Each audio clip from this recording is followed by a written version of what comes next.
તમે રાજુભાઈ મન મૂકીને વર્ષો આ ઝાપટું આપણને નહીં ફાવે, આ બધા હેલીના માણસ માવઠું અમને નહીં ફાવે.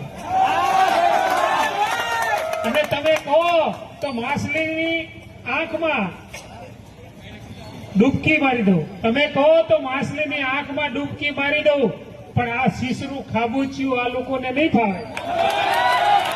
આખા ગુજરાતમાં આમ આદમી પાર્ટીના આપણા જે નેતાઓ છે, ભારતીય જનતા પાર્ટીને જો કણાની માફક ખૂંચતા હોય ને તો આ નેતાઓ ખૂંચે છે. અને એટલા માટે કે એમને અડખામણા ગોપાલભાઈ લાગે છે, એમને અડખામણા રાજુ કરપડા લાગે છે, એમને અડખામણા ઈસુદાન ગઢવી લાગે છે, કારણ કે ઘુવડની ઓલાદને પ્રકાશનો ડર લાગે છે. આપણે સાંભળીશું રાજુભાઈ કરપડાને. ધન્યવાદ.